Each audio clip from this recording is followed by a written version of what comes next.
On passe à notre séquence rétrospective 2017 qu'on démarre ce soir. Chaque jour, on reviendra sur un des événements qui a marqué l'actualité en 2017 et on commence avec le SAMU social et on en parle avec vous, Catherine Moranville. Bonsoir et merci d'être avec nous. Vous êtes conseillère politique pour Écolo.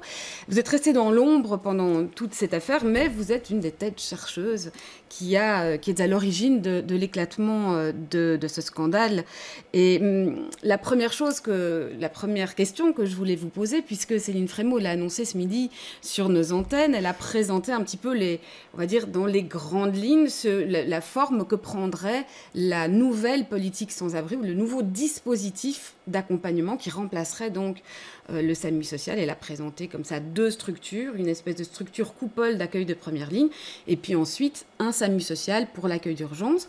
Quelle est votre réaction, vous, par rapport à cette nouvelle structure, puisqu'on rappelle que l'entité même, l'ASBL, SAMU social, au terme de la commission d'enquête qui a suivi l'éclatement du scandale, eh bien, était évidemment en discussion où on se demandait ce que cette structure allait devenir. En fait, il faut savoir que l'ordonnance sans-abri que Céline Frémaux vous a présentée ce midi, elle était antérieure au scandale SAMU social. Donc c'était prévu, c'était tout à fait bienvenu qu'il y ait effectivement une réforme du secteur. Donc il y a eu une première mouture déjà bien avant le scandale. Et puis suite au scandale SAMU social, il y a eu une deuxième mouture sur laquelle les acteurs du secteur sans-abri ont dû très très vite remettre un avis et où il y a eu une levée de bouclier, une mobilisation de tout le secteur et où en fait on retrouvait, pourquoi il y a eu une mobilisation de tout le secteur ? Parce qu'on retrouvait de nouveau le SAMU social comme acteur principal de l'urgence au sein de cette méga structure. Donc elle était à la fois avec la Strada qui est le secteur, qui est le point d'appui du secteur sans-abri, avec le bureau d'insertion sociale et le SAMU social qui était là comme dispositif d'urgence mais aussi comme coordinateur des autres dispositifs d'urgence. Et de nouveau, on le mettait avec la double casquette qu'il avait déjà avant, à la fois opérateur, mais à la fois coordinateur aussi. Et ça, les acteurs du secteur sans-abri, ça ne va pas, on ne peut pas se retrouver dans la même structure, il y a confusion des rôles, et donc il faut le sortir. Et donc, apparemment, les ministres, je dis les ministres parce qu'en fait, c'est Céline Frémaux et Pascal Smet, on est en commission communautaire commune, donc il y a un ministre francophone et un ministre néerlandophone, ont entendu, il a fallu du temps, il a fallu de nombreuses interpellations au Parlement bruxellois, il a fallu des auditions qui ne sont pas terminées, et ça, personnellement, moi je regrette qu'on n'ait pas attendu que les auditions soient terminées. Pour l'instant, Audition du secteur sans-abri par rapport à cette ordonnance, et voilà, elles ne sont pas terminées, elles doivent encore avoir lieu ici en janvier.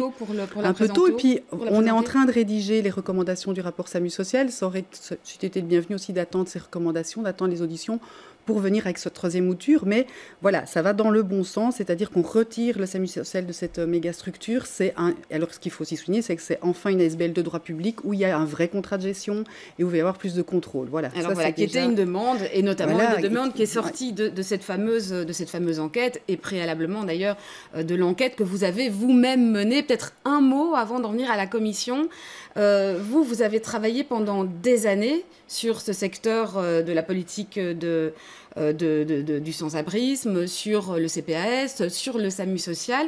Donc comment vous en êtes arrivé finalement à déterrer cette affaire des rémunérations, des jetons de présence, puisque c'était un peu comme ça que le scandale a éclaté. Peut-être rapidement, avant qu'on en vienne Oui, en fait j'ai travaillé d'abord comme journaliste sur les politiques sociales et en particulier sur les politiques sans-abri pour une revue qui s'appelait Alter Eco. Puis j'ai travaillé pour le groupe Écolo au Parlement bruxellois, d'abord avec Anne Erscovici qui s'occupait de ces matières-là.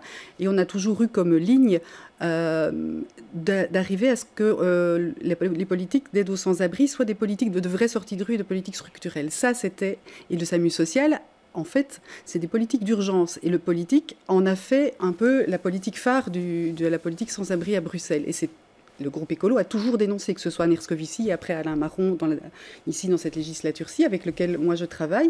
Et donc, toutes les interpellations, on peut les reprendre, vont dans le même sens. Alors les problèmes de gouvernance existaient déjà. Tous les gens qui travaillaient avec le SAMU social, c'était à l'état de rumeur. On sait de Pascal Perretta, en 2001, déjà, elle avait été en fait licenciée pour faute grave. Elle a été réintégrée. Elle n'aurait jamais dû en fait rester comme directrice. Et c'est comme ça que vous avez commencé à vous intéresser à ce dossier ? Oui, et puis parce qu'on avait pas mal aussi d'informations venant du secteur sans-abri, où il y a toujours eu une lutte entre ce SAMU social qui devenait hégémonique et qui s'emparait de tous les budgets et le secteur sans-abri. Et donc, on les rencontrait, ils nous disaient ce qui se passait sur le terrain.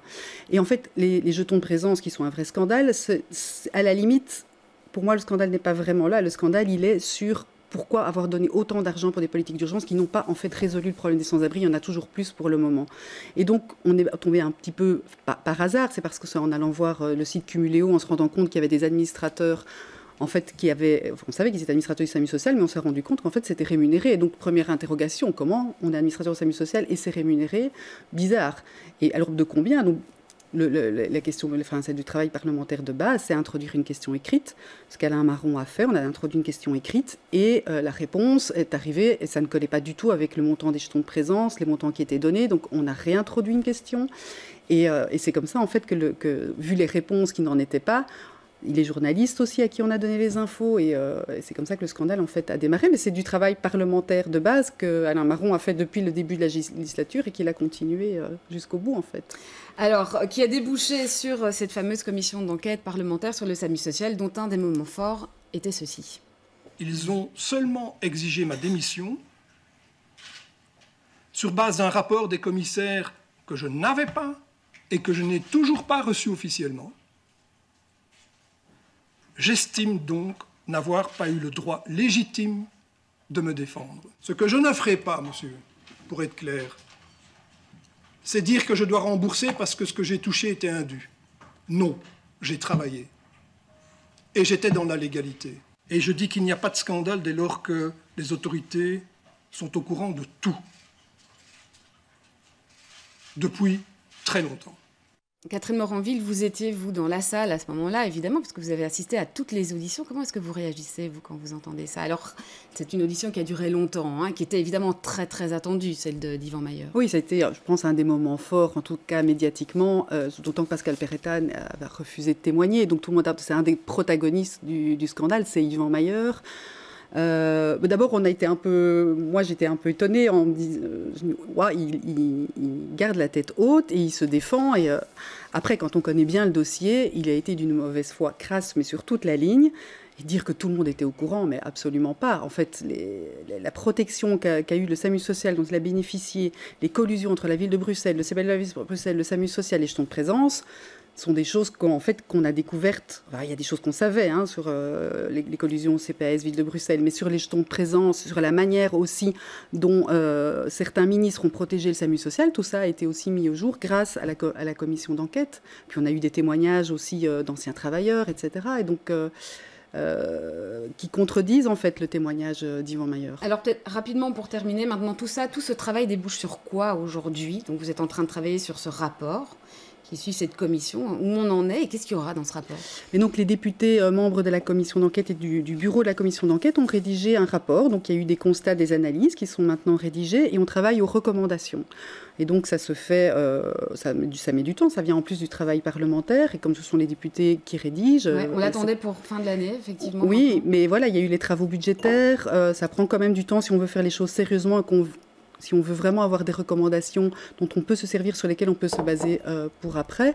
Et donc, ce sera probablement reporté, je pense, pour le début de l'année. On devrait arriver à avoir un rapport avec des recommandations qui sera voté, je l'espère, au Parlement bruxellois. Merci beaucoup, Catherine Moranville, pour être revenue avec nous sur cet épisode important de l'année 2017.